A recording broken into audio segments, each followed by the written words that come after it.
Everyone welcome back to my foundation classes your any time classroom. तो गैस 8:30 बज चुका है और 8:30 बजे डेली लगाते हो आप लोग एक सेट, ठीक है, जिसमें होते हैं 100 क्वेश्चंस। तो आज हम लोग एक और सेट इसमें करने जा रहे हैं, तो जल्दी से आप सभी आ जाओ क्योंकि ये सेट आपके बिहार ईएसआई एग्जाम जो होने वाला है और बिहार एसआई उन सभी के लिए बेहद इंपॉर्टेंट है, और कोई भी एग्जाम जहाँ पे भी जीके पूछा जाएगा उन सभी एग्जाम के लिए ये बेहद इंपॉर्टेंट है, ठीक है। तो जल्दी से आप सभी लाइव आ जाओ, उसके बाद फिर हम लोग स्टार्ट करते हैं आज का सेट। तो चलिए स्टार्ट करते हैं। तो आज का आपका पहला क्वेश्चन है, ओलंपिक खेल कितने वर्ष के अंतराल पर आयोजित किए जाते हैं। ओलंपिक खेल प्रत्येक 4 वर्ष में आयोजित किए जाते हैं, ठीक है। और ओलंपिक खेल की शुरुआत कब हुई, तो देखो यहाँ से दो तरह के क्वेश्चंस बनते हैं, ठीक है। सबसे पहली बात, अगर आपसे पूछा जाए एंशियंट ओलंपिक के बारे में, तो ये 776 बीसी में शुरू हुआ था, ठीक है, एथेंस ग्रीस में। और अगर मॉडर्न ओलंपिक का बात किया जाए तो ये 1894 में शुरू हुआ था, ठीक है। और मॉडर्न ओलंपिक के जन्मदाता कौन माने जाते हैं, या इसके फादर किनको जाना जाता है, ये है पियरे डी कुबर्टिन, ठीक है। इनको जाना जाता है मॉडर्न ओलंपिक के पिता के रूप में। ये दो बातें आपको यहाँ से याद रखनी है। और अभी जो वर्तमान में होने वाला है 2020 में आपका ओलंपिक होने वाला है, ठीक है। और ये कहाँ होने वाला है, ये टोक्यो जापान में होने वाला है। अगला क्वेश्चन है, विश्व मजदूर दिवस किस माह में मनाया जाता है। विश्व मजदूर दिवस कब मनाया जाता है, ये मनाया जाता है 1 मई को। ये 11 नहीं है, गलती से मिसप्रिंट हो गया है, ठीक है, 1 मई को, ठीक है। आप इसको याद रखना, विश्व मजदूर दिवस हम लोग कब मनाते हैं, हम लोग मनाते हैं 1 मई को। अगला क्वेश्चन है, किस महापुरुष की जयंती राष्ट्रीय युवा दिवस के रूप में मनाया जाता है। जल्दी बताओ, राष्ट्रीय युवा दिवस ये हम लोग किसके जयंती के रूप में मनाते हैं, स्वामी विवेकानंद के जयंती पर, ठीक है। कब मनाते हैं, 12 जनवरी को, ठीक है। अच्छा, अगर विश्व राष्ट्रीय युवा दिवस के बदले में विश्व युवा दिवस पूछा जाए तो आपका क्या हो जाएगा, 12 अगस्त, ठीक है। अगला क्वेश्चन है, हितोपदेश नामक पुस्तक के लेखक कौन है। हितोपदेश नामक पुस्तक के लेखक कौन है, ये है नारायण पंडित। कौन है हितोपदेश के लेखक, नारायण पंडित। अगला क्वेश्चन है, महात्मा गांधी ने अपनी आत्मकथा मूलतः किस भाषा में लिखी थी। तो महात्मा गांधी ने अपनी आत्मकथा मूलतः किस भाषा में लिखी थी, यह है गुजराती, ठीक है। उन्होंने गुजराती भाषा में लिखा था और उसके बाद बहुत सारे भाषाओं में इसका ट्रांसलेशन भी हुआ है, ठीक है। सबसे फेमस जो ट्रांसलेशन रहा है वो है इंग्लिश में। क्या है इनके आत्मकथा का नाम, माई एक्सपेरिमेंट विद ट्रूथ। जो बुक आप देखते हो वही है महात्मा गांधी की आत्मकथा। क्लियर है। अगला क्वेश्चन है, ज्ञानपीठ पुरस्कार किससे संबंधित है। आसान सा क्वेश्चन है, ज्ञानपीठ पुरस्कार साहित्य से संबंधित है। अगला क्वेश्चन है, निम्नलिखित में से किस विदेशी नागरिक को भारत रत्न सम्मान प्रदान किया गया है। तो 4 ऑप्शंस हैं, Nelson Mandela, bill Clinton, Adolf Hitler और बोरिस येल्त्सिन। इनमें से किन को भारत रत्न से सम्मानित किया गया है। तो कौन है वो है आपके नेल्सन मंडेला, जो अफ्रीका के हैं, ठीक है। और अफ्रीका के गांधी के रूप में भी इनको जाना जाता है। इनको भारत रत्न से सम्मानित किया गया था।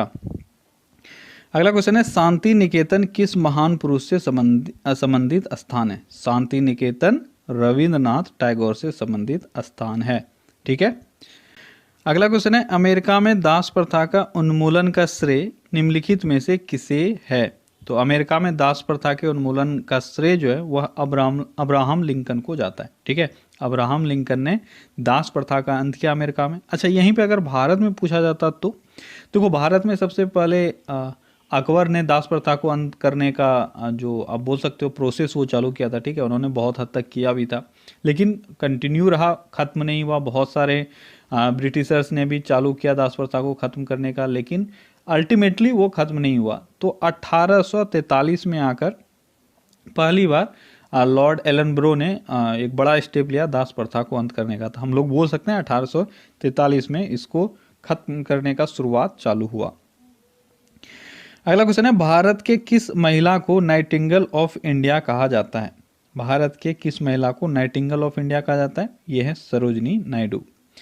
अगला क्वेश्चन है, भारत के किस राज्य को मसालों का बगीचा कहा जाता है। आसान सा क्वेश्चन है, यह है केरल, ठीक है, इसको मसालों का बगीचा कहा जाता है। अगला क्वेश्चन है, किस देश का राष्ट्रीय प्रतीक गुलाब का फूल है। तो किस देश का राष्ट्रीय प्रतीक गुलाब का फूल है, जल्दी बताओ कौन सा देश है ये देश है ईरान, ठीक है। ईरान का जो प्रतीक है वह है गुलाब का फूल। और ईरान का कैपिटल कहाँ है, ईरान का कैपिटल है तेहरान, ठीक है। अगला क्वेश्चन है, केबीपीएस का पूरा नाम क्या है। KBPS का फुल फॉर्म, जल्दी बताओ KBPS का फुल फॉर्म क्या होता है? ये होता है किलो बाइट पर सेकेंड। क्या होता है KBPS का फुल फॉर्म? किलो बाइट पर सेकेंड। अगला क्वेश्चन है, जब आप किसी पेज से कोई टेक्स्ट किसी अन्य पेज पर ले जाना चाहते हैं तो उसकी श्रेष्ठ पद्धति कौन सी है? क्या बोला जा रहा है? अगर आप किसी पेज से कोई टेक्स्ट किसी और पेज पे ले जाते हैं, ठीक है, कोई भी टेक्स्ट आपने लिखा हुआ है, इसको आप किसी और पेज पर ले जाना चाहते हो, तो आप किस चीज़ का यूज़ करोगे? किस चीज़ का यूज़ करोगे आप यूज़ करोगे कट एंड पेस्ट। क्लियर है? अगला क्वेश्चन है, ALU का पूरा नाम क्या है? ALU का फुल फॉर्म जल्दी बताओ। ALU का फुल फॉर्म क्या होता है? ये होता है अर्थमेटिक लॉजिक यूनिट। ठीक है। अगला क्वेश्चन है, कंप्यूटर का दिमाग कहलाता है, तो कंप्यूटर का दिमाग क्या कहलाता है? यह कहलाता है CPU यानी सेंट्रल प्रोसेसिंग यूनिट। ठीक है। अगला क्वेश्चन है, एक्सेल का लेटेस्ट वर्जन कौन सा है? एक्सेल का लेटेस्ट वर्जन कौन सा है? ये आपका ऑफिस 365, ये है एक्सेल का लेटेस्ट वर्जन। ये आपका दिसंबर 2019 में ही रिलीज हुआ है। ठीक है। अगला क्वेश्चन है, बेसिक का पूरा नाम है? बेसिक जानते हो आप, एक कंप्यूटर लैंग्वेज है, इसका पूरा नाम क्या है यानी फुल फॉर्म क्या है? जल्दी बताओ, बेसिक का फुल फॉर्म क्या है? ऑप्शन थोड़ा लेंदी है, लेकिन आपको पढ़ना है और इसका फुल फॉर्म बताना है। क्या है इसका सही आंसर? इसका सही आंसर है ए। ठीक है, beginners all purpose symbolic instruction code. क्या है? Beginners all purpose symbolic instruction code. यह है बेसिक का फुल फॉर्म। अगला क्वेश्चन है, कोबोल का पूरा नाम क्या है? कोबोल का फुल फॉर्म क्या होता है? जल्दी बताओ, कोबोल का फुल फॉर्म क्या है? तो कोबोल का फुल फॉर्म है common business oriented language. Common business oriented language. अगला क्वेश्चन है, मानव मन तथा कंप्यूटर में किसकी गति अधिक होती है? अगर दोनों को कंपेयर करना है आपको, मानव का मन और कंप्यूटर के गति को अगर आप कंपेयर करो तो दोनों में से कौन अधिक स्पीड से काम करता है? कौन अधिक स्पीड से काम करता है? तो आपको सुनने में थोड़ा सा अटपटा जरूर लगेगा, पर मानव का मन कंप्यूटर से कहीं अधिक स्पीड से कार्य करता है। अगला क्वेश्चन है, निम्नलिखित में से कौन सा पेरिफेरल डिवाइस प्रयोक्ता को इंफॉर्मेशन डिस्प्ले करता है? कौन सा पेरिफेरल डिवाइस प्रयोक्ता को इंफॉर्मेशन डिस्प्ले करता है? कौन सा डिवाइस है वो है मॉनिटर। आप जानते हो, कोई भी चीज़ अगर डिस्प्ले करना हो तो आप इन सभी में से मॉनिटर का इस्तेमाल कर सकते हो। ठीक है। अगला क्वेश्चन है, HLL का पूरा नाम क्या है?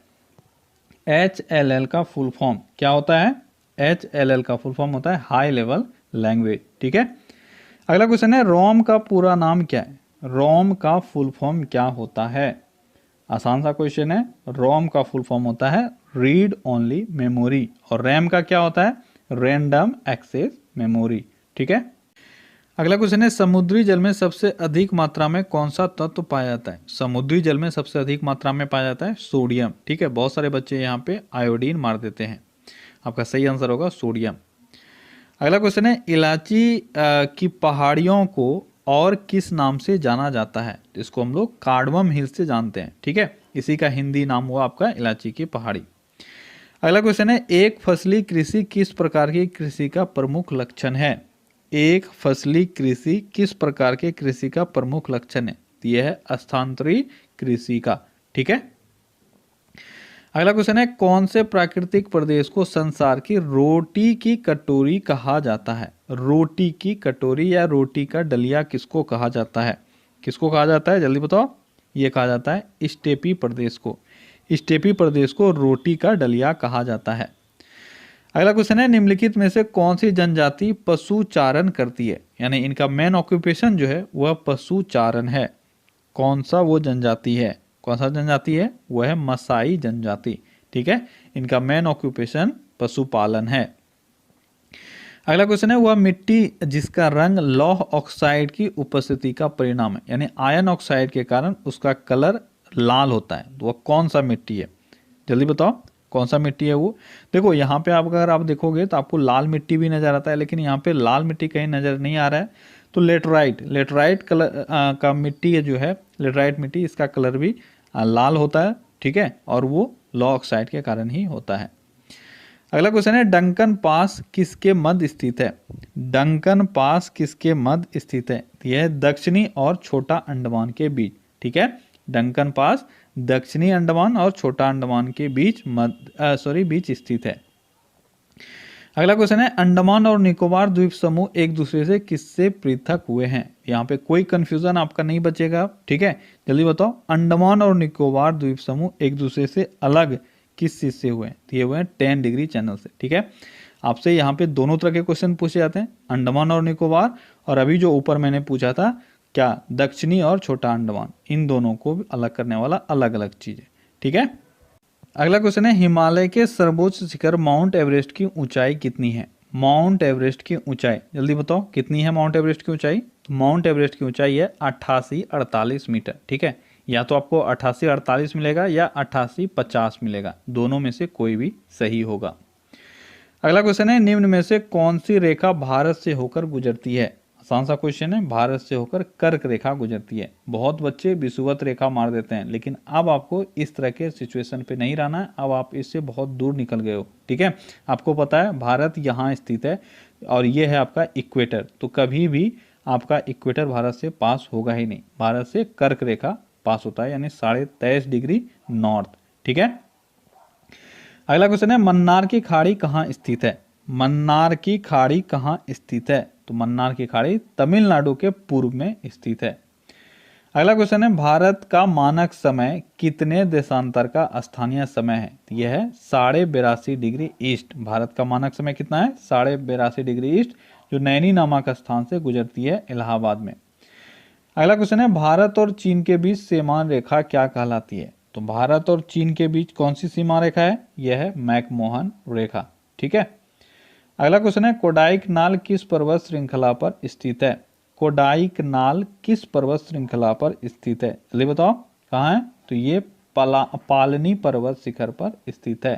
ठीक है, अगला क्वेश्चन है भारत का सबसे बड़ा ग्लेशियर कौन सा है? भारत का सबसे बड़ा ग्लेशियर है आपका सियाचिन ग्लेशियर। ठीक है, अगला क्वेश्चन है भारत के मुख्य भूमि का दक्षिणी नौक कौन सा है? भारत के मुख्य भूमि का दक्षिणी नौक ये कौन सा है? ये आपका कन्याकुमारी। ठीक है, यहाँ पे आपको इंदिरा पॉइंट डाल के कंफ्यूजन किया जा सकता है, लेकिन ध्यान रखना है यहाँ पे मुख्य भूमि का पूछा जा रहा है और मुख्य भूमि आपका यहाँ पर आएगा। ठीक है, ये आपका मुख्य भूमि है जो तमिलनाडु में स्थित है, और अगर आप इंदिरा पॉइंट मारते हो तो ये अंडमान निकोबार में यहाँ पे स्थित है। ठीक है, इसलिए आप कंफ्यूज मत हो। ठीक है, मुख्य भूमि में हमेशा कन्याकुमारी होगा, दक्षिणी नौक।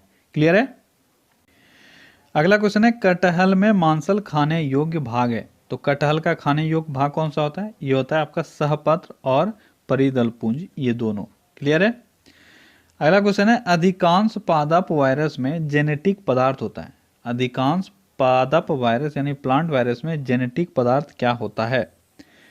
तो मैक्सिमम जो भी प्लांट वायरस है उसमें जेनेटिक जो पदार्थ होता है वो होता है आपका आरएनए। ठीक है, अगला क्वेश्चन है जंतु वायरस में आनुवांशिक पदार्थ अधिकांशतः होता है।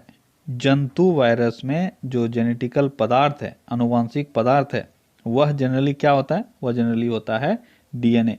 दोनों में आपको कंफ्यूजन हो सकता है। ठीक है, प्लांट वायरस में याद रखना जनरली आरएनए होता है, लेकिन एनिमल वायरस में क्या होता है? ये होता है डीएनए। अगला क्वेश्चन है प्रतिजैविक औषधि अधिकतर किस में मिलती है? प्रतिजैविक औषधि जनरली आपको किस में मिलता है? ये मिलता है जीवाणुओं में। ठीक है, अगला क्वेश्चन है वायरस की सर्वप्रथम खोज किसने की थी? वायरस की सर्वप्रथम खोज किसने की थी? इवानोविस्की ने। किसने की थी? इवानोविस्की ने। अगला क्वेश्चन है जीवाणु की खोज किसने की थी? जीवाणु की खोज किसके द्वारा की गई थी? तो यह है आपका एवी लुएनहॉक, इन्होंने जीवाणु यानी बैक्टीरिया की खोज की थी। अगला क्वेश्चन है प्रोटीन की इकाई क्या है? प्रोटीन की इकाई या यूनिट क्या है? तो प्रोटीन की इकाई है एमिनो एसिड। अगला क्वेश्चन है कोशिका में प्रोटीन संश्लेषण का स्थान है। कोशिका में प्रोटीन संश्लेषण का स्थान कौन सा है? जल्दी बताओ कौन सा स्थान है? वो है राइबोसोम।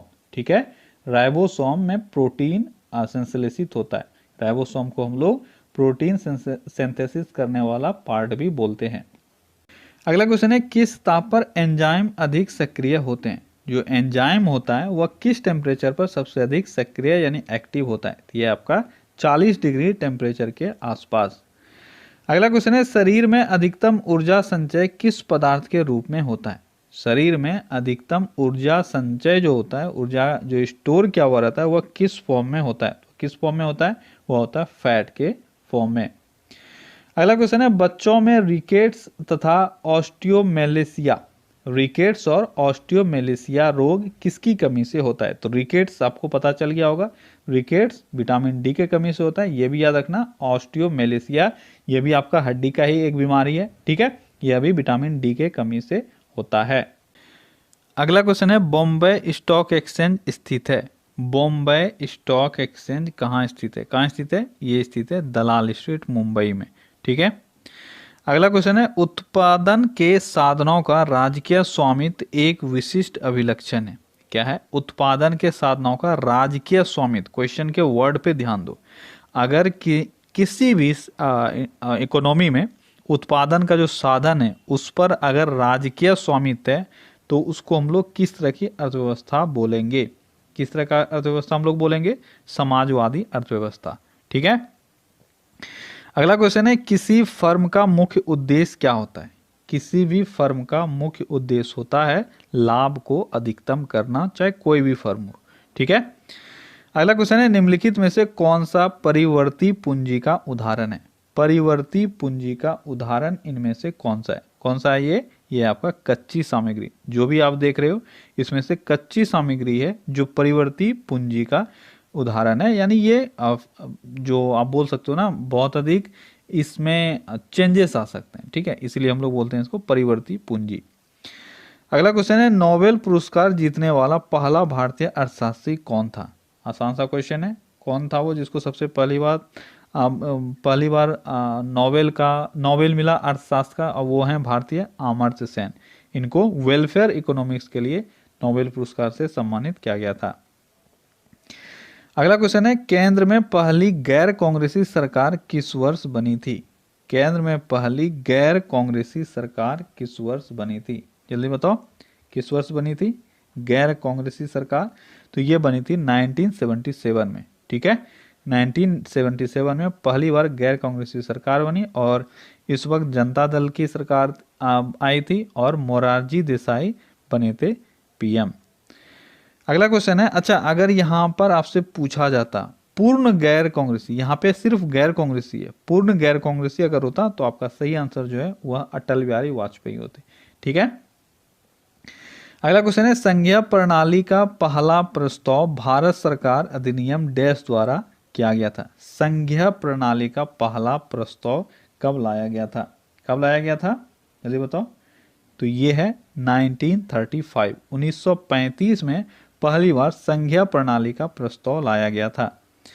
अगला क्वेश्चन है, असम सरकार ने राज्य के प्रत्येक दुल्हन को कितने ग्राम सोना उपहार देने की घोषणा की है? यानी असम सरकार ने यह घोषणा किया है कि शादी के समय में वहां के प्रत्येक दुल्हन को 10 ग्राम सोना दिया जाएगा, ठीक है। और वहां के सीएम कौन है? तो सोना से याद रखना, सर्बानंद सोनोवाल, ठीक है। अगला क्वेश्चन है, पारिवारिक जीवन बिताने का अधिकार कैसा अधिकार है? पारिवारिक जीवन बिताने का अधिकार आपका कैसा अधिकार है? यह है नागरिक अधिकार। अगला क्वेश्चन है, मौलिक कर्तव्य का समुच्चय सदा एक अंग होता है। मौलिक कर्तव्य किस तरह के संविधान का एक अंग है? तो किस तरह के संविधान का वो अंग है जल्दी बताओ। यह है आपका समाजवादी संविधान। कैसा है? समाजवादी संविधान में मौलिक कर्तव्य अनिवार्य रूप से होगा। अगर यहाँ पे मौलिक अधिकार रहता तो आपका हो जाता लोकतांत्रिक संविधान, ठीक है। और हमारे यहाँ पे लोकतांत्रिक समाजवादी दोनों तरह का संविधान है। अगला क्वेश्चन है, मद्रास में भारतीय राष्ट्रीय कांग्रेस के तीसरे अधिवेशन की अध्यक्षता किसने की थी? मद्रास में हुई थी भारतीय राष्ट्रीय कांग्रेस की तीसरी अधिवेशन और इसकी अध्यक्षता किसके द्वारा की गई थी? किसके द्वारा की गई थी? तो ये की गई थी बदरुद्दीन तैयब जी। और यहाँ से एक और क्वेश्चन आपसे बनता है कि भारतीय राष्ट्रीय कांग्रेस के प्रथम मुस्लिम अध्यक्ष कौन थे? ये थे बदरुद्दीन तैयब जी। दूसरा क्वेश्चन आपसे ये बनता है कि भारतीय राष्ट्रीय कांग्रेस की किस अधिवेशन में प्रथम बार मुस्लिम ने अध्यक्षता की थी? तो वो मुस्लिम अध्यक्ष थे बदरुद्दीन तैयब जी और आपका आंसर होगा तीसरा अधिवेशन, ठीक है। अगला क्वेश्चन है, वीडी सावरकर ने 1904 ईस्वी में अभिनव भारत की स्थापना की। वीडी सावरकर ने कब अभिनव भारत की स्थापना की? 1904 में। अब आपको ये बताना है यह किस तरह की एक संस्था थी। किस तरह की संस्था थी? यह एक क्रांतिकारी संघीय संस्था थी। ठीक है।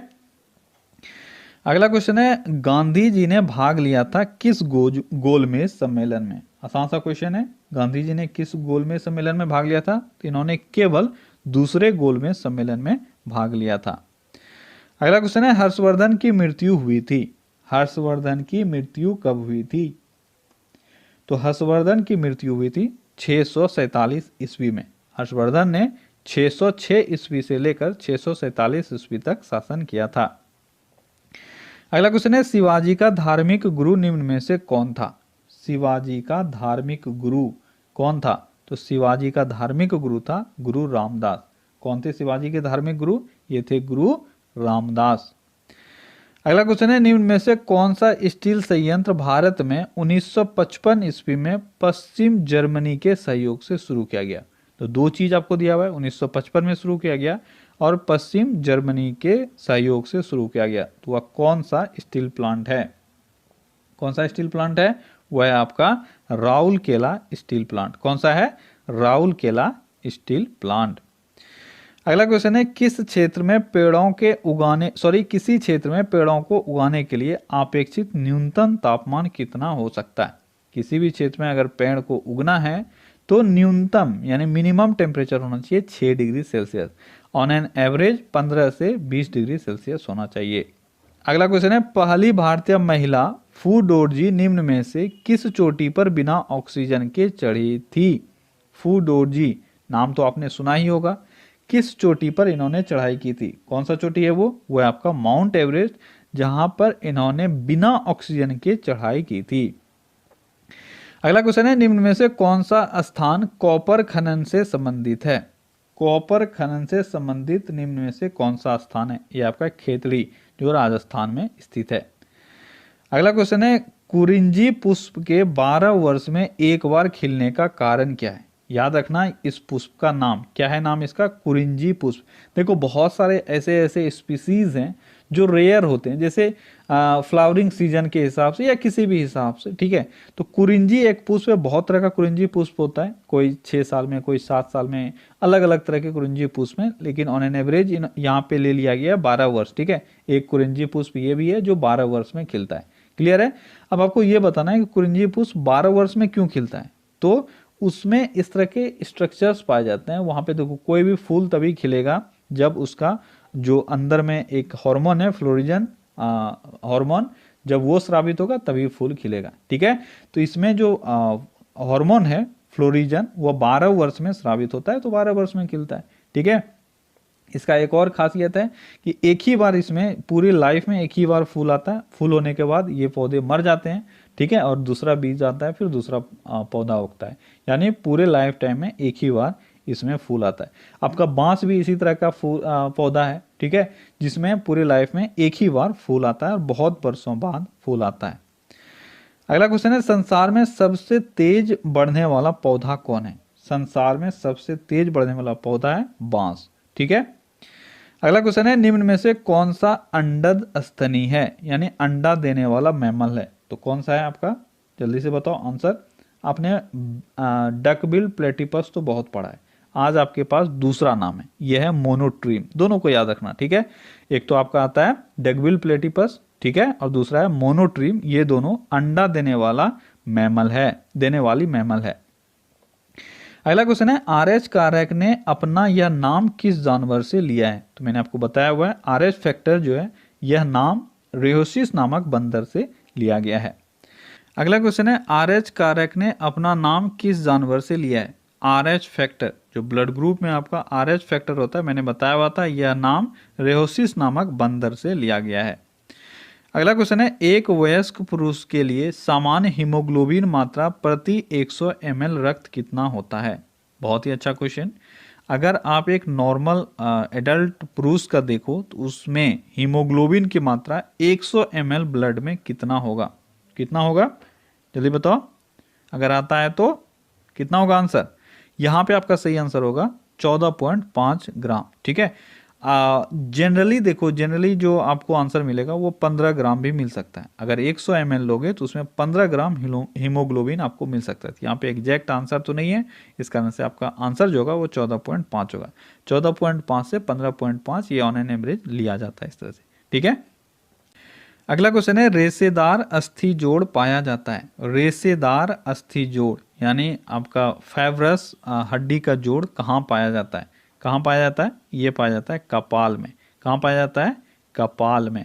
ठीक है, अगला क्वेश्चन है, एक द्रव बूंद की प्रवृत्ति गोल आकार लेने की होती है, जिसका कारण है, तो पानी का बूंद या जो बूंद होता है वह आपका गोल हो जाता है। ठीक है, किसी भी लिक्विड का बूंद गोल हो जाता है, इसका कारण है पृष्ठ तनाव।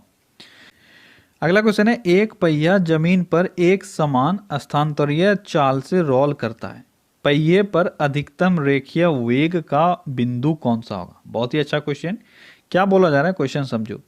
एक पहिया है, ठीक है, और यह आपका एक कांस्टेंट चाल से रोल कर रहा है। ठीक है, आपसे बोला जा रहा है इसका अधिकतम जो रेखीय वेग होगा वह कहाँ, किस बिंदु पर होगा? तो देखो यहाँ पे आप इसको 2-3 भागों में बांट सकते हो। एक ये पार्ट हुआ, ठीक है, ये दूसरा पार्ट ये हुआ, तीसरा पार्ट ये हुआ, चौथा पार्ट ये हुआ। तो सबसे अधिक स्पीड यानी जो आपका लीनियर वेलोसिटी है वो कहाँ होगा? तो सबसे अधिक लीनियर वेलोसिटी इस बिंदु पर होगा, क्योंकि इसका टेंडेंसी नीचे जाने का है। ठीक है, और यहाँ पे ग्रेविटी भी काम करेगा, तो सबसे अधिक स्पीड यहीं पर होगा। आपका सही आंसर देखो, ढूंढो उस टाइप का कौन सा आपका ऑप्शन है। तो आपका सही आंसर हो जाएगा बी, पहिए का शीर्षतम बिंदु। ठीक है, जो अभी मैंने आपको समझाया, क्योंकि वहां पे ग्रेविटी भी काम करता है और उसको नीचे जाने का प्रवृत्ति उसमें अधिक पाया जाता है। अब अगर पहिया यहाँ पर पहुंच गया है तो इसको ऊपर जाने में इसका स्पीड कम हो जाएगा, फिर जब यहाँ पे पहुंच जाएगा इसके बाद यहाँ से स्पीड बढ़ने, यहाँ से नीचे आने का स्पीड जो है वह ज़्यादा हो जाएगा। ठीक है, अगला क्वेश्चन है, जल प्रपात के अधस्तल का जल का तापमान ऊपर की अपेक्षा अधिक होने का कारण क्या है? क्या है? कोई भी वाटरफॉल है तो नीचे का जो तापमान है, पानी जब नीचे आता है, ठीक है, उसका तापमान ऊपर के तापमान से अधिक होता है। ऐसा क्यों है? क्यों है? इसका कारण क्या हो सकता है? ऑप्शंस पढ़ो और आंसर करो। जिसका सही कारण जो है वह है, गिर रहे जल की गतिज ऊर्जा उष्मा में बदल जाती है। ठीक है, ये जो आपका गिर रहा है पानी, ठीक है, यहाँ जब आता है इसका स्पीड बहुत अधिक हो जाता है और यहाँ पर जो गतिज ऊर्जा है वह हीट में कन्वर्ट हो जाता है। ठीक है, अगला क्वेश्चन है, लेजर बीम सदा होती है, तो लेजर बीम सदा किस तरह की होती है? तो लेजर बीम आपका सदा यह समांतर बीम होता है। ठीक है, लेजर जो है यह समांतर यानी पैरेलल रेज में निकलता है, इसलिए आप कभी भी लेजर बीम को डिफ्लेट होते नहीं देखोगे अपने पाथ से। इसलिए तो जब भी आपको दूर तक किसी चीज को पॉइंट करना होता है तो आप लेजर लाइट का इस्तेमाल करते हो। अगला क्वेश्चन है, पहला ग्राफिकल यूजर इंटरफेस किस कंपनी ने बनाया था? पहला ग्राफिकल यूजर इंटरफेस किस कंपनी के द्वारा बनाया गया था? किस कंपनी के द्वारा? जीरोक्स कंपनी के द्वारा। किस कंपनी के द्वारा? जीरोक्स कंपनी के द्वारा बनाया गया था पहला ग्राफिकल यूजर इंटरफेस। और उसका नाम क्या था? वो किस कंप्यूटर में यूज किया गया था? तो अल्टो पीसी में। ठीक है, अल्टो नाम का पीसी बनाया गया था, उसी में ग्राफिकल यूजर इंटरफेस को यूज किया गया था। अगला क्वेश्चन है, निम्नलिखित में से किसे हिंदी के लिए साहित्य अकादमी पुरस्कार 2019 दिए जाने की घोषणा की गई है? साहित्य अकादमी पुरस्कार 2019 हिंदी भाषा में किसको दिया गया है? किसको दिया गया है? जल्दी बताओ, किसको दिया गया है? ये दिया गया है नंद किशोर आचार्य को। किसको दिया गया? नंद किशोर आचार्य को हिंदी भाषा में साहित्य अकादमी पुरस्कार दिया गया है। अगला क्वेश्चन है, 3 दिसंबर 1984 को भोपाल में यूनियन कार्बाइड फैक्ट्री से एक विषैले गैस के रिसने के कारण हजारों लोगों की मृत्यु हो गई थी। इसके लिए उत्तरदायी विषैली गैस कौन सी थी? ये आखिरी बार है मैं ये क्वेश्चन डाल रहा हूँ, इसके बाद ये क्वेश्चन नहीं आएगा। लास्ट में आप लोग सब चीज इसका एक बार देख लो। ठीक है, ये था मिथाइल आइसोसाइनाइड। कब हुआ था ये घटना? 3 दिसंबर 1984 को। डेट के साथ आप याद रखना। ठीक है, कहाँ हुआ था? भोपाल में। और कंपनी का नाम क्या था? Union carbide factory. ठीक है, ये सारी चीजें आपको याद रखनी है। और गैस था मिथाइल आइसोसाइनाइड। अगला क्वेश्चन है, किसी अमालगम का एक घटक सदा होगा। अमालगम एक मिक्सर है, ठीक है, और इस तरह के मिक्सर में, मिक्सर नहीं बोल सकते, ये एक एलॉय है, ठीक है, क्या है, एलॉय। और इस एलॉय में एक मस्ट मेटल कौन सा है, ये आपका मरकरी, ठीक है। अगला क्वेश्चन है, पेट्रोल की आग को बुझाने का उत्तम साधन क्या है। पेट्रोल की आग को बुझाने का उत्तम साधन, चलिए बताओ। ये आपका कार्बन डाइऑक्साइड। देखो पिछली बार भी ये क्वेश्चन आया हुआ था, ठीक है। अलग अलग फॉर्म में आपसे क्वेश्चन पूछे जाते हैं, वहाँ पे आंसर आपका अलग हो जाता है, ठीक है। आपसे वहाँ पे पाउडरी फॉर्म और लिक्विड फॉर्म अलग अलग तरह के ऑप्शंस थे, तो वहाँ आपका पाउडर फॉर्म हुआ था। अब वहाँ पे भी मैंने बताया था, लेकिन बेस्ट जो आपका सॉल्यूशन हो सकता है वो है कार्बन डाइऑक्साइड को यूज़ करना, इलेक्ट्रिक करंट हो, पेट्रोल का करंट हो, ठीक है। यहाँ पे आपका ऑप्शन कार्बन डाइऑक्साइड है, तो आपका बेस्ट आंसर यही होगा, ठीक है। अगला क्वेश्चन है, स्टेनलेस स्टील में प्रायः होता है लगभग 14% या अधिक क्या। ये बहुत ही बेहतरीन क्वेश्चन है। स्टेनलेस स्टील अगर आपको मिलाना हो, उसमें एक बहुत ही इंपॉर्टेंट उसका कंटेंट होता है, कॉन्स्टिट्यूएंट होता है, वो है आपका क्रोमियम, ठीक है। उसमें मिनिमम जो क्रोमियम हो सकता है वो है 11%। इससे कम अगर रहेगा तो स्टील वह अच्छा नहीं बनेगा, ठीक है। तो यहाँ पे आपको दिया हुआ है लगभग 14 या उससे अधिक, तो ये भी आपका क्रोमियम ही होगा, ठीक है। इसके बाद आप जानते हो उसमें आयन होता है, उसका तो मैक्सिमम क्वांटिटी होता है, उसका कोई लेखा जोखा है नहीं, ठीक है। और फिर निकल होता है, निकल भी आपका 6% से लेकर अलग अलग, देखो बहुत तरह के स्टील्स होते हैं, ठीक है। सबका ग्रेडिंग अलग अलग होता है, अलग अलग हिसाब से अलग अलग परसेंटेज होता है, ठीक है। 6% से इसका स्टार्टिंग है निकल का। और कार्बन बहुत ही कम मात्रा में मिलाया जाता है, 1 से 2% कार्बन मिलाया जाता है ताकि थोड़ा सा हार्डनेस आ जाए। तो यहाँ पे लगभग 14% या उससे अधिक क्या होगा, ये होगा आपका क्रोमियम, ठीक है। अगला क्वेश्चन है, अनुवांशिक यूनिट अर्थात जीन होते हैं, तो जीन कहाँ पाया जाता है। जीन पाया जाता है गुणसूत्रों में यानी क्रोमोसोम में, ठीक है। अगला क्वेश्चन है, बंगाल बेसिन में भौम जल अधिकतर प्रदूषित होता है। बंगाल के बेसिन में भौम जल यानी भूमिगत जल, अंडरग्राउंड वाटर, इसका जो पॉल्यूशन है वो जनरली किसके कारण होता है। बहुत ही अच्छा क्वेश्चन है, चलिए बताओ किसके कारण अब बंगाल बेसिन में जो अंडरग्राउंड वाटर है वो पॉल्यूटेड होता है, वो होता है आर्सेनिक से, ठीक है। अगला क्वेश्चन है, जल में आर्सेनिक की अनुमत ऊपरी सीमा है। देखो ये मैंने आपको पहले पढ़ाया हुआ है, अगर आपको याद है जल्दी बताओ, मैंने बोला था याद रखो, क्या है, आर्सेनिक का अधिकतम जो परमिसिबल लिमिट है वो कितना है जल में, यानी ड्रिंकिंग वाटर में, ये आपका 0.05 mg पर लीटर, इससे अधिक नहीं होना चाहिए। अगला क्वेश्चन है, दर्दनाक अस्थि रोग इताई इताई का पहले कहाँ पता चला था। इताई इताई रोग, इसका सबसे पहले पता कहाँ चला था, किस देश में चला था, तो इसका पता जापान में चला था। अगला क्वेश्चन है, एक्सरे की खोज किसने की थी। आसान सा क्वेश्चन है, एक्सरे की खोज किसने की थी, ये क्या गया था, W.K. रोंटगन के द्वारा, इंग्लिश में इसको W.C. रोंटगन के नाम से हम लोग जानते हैं, ठीक है। अगला क्वेश्चन है, प्राचीन सिक्कों पर वीणा बजाते हुए दिखाया गया हिंदू राजा कौन था। तो किस हिंदू राजा को वीणा बजाते हुए दिखाया गया है, ये दिखाया गया है समुद्रगुप्त को, ठीक है। अगला क्वेश्चन है, हॉर्नबिल त्योहार के 20वें संस्करण को किस राज्य ने मनाया। तो यहाँ से आपको याद रखना है हॉर्नबिल त्योहार कहाँ मनाया जाता है, तो ये मनाया जाता है नागालैंड में। कहाँ मनाया जाता है, नागालैंड में। अगला क्वेश्चन है, सरकार ने राष्ट्रीय राजमार्गों पर टोल भुगतान के लिए फास्टैग का नामांकन करना अनिवार्य कर दिया है। फास्टैग किस तकनीक के तहत काम करता है, जल्दी बताओ। फास्टैग, ये टोल भुगतान जहाँ पे भी होता है, ठीक है, वहाँ पर हर जगह फास्टैग लगाना अब अनिवार्य कर दिया है। यह किस तकनीक पर काम करता है, यह करता है रेडियो फ्रीक्वेंसी पहचान पर। किस पर, रेडियो फ्रीक्वेंसी पहचान पर, यानी RFID पर काम करता है।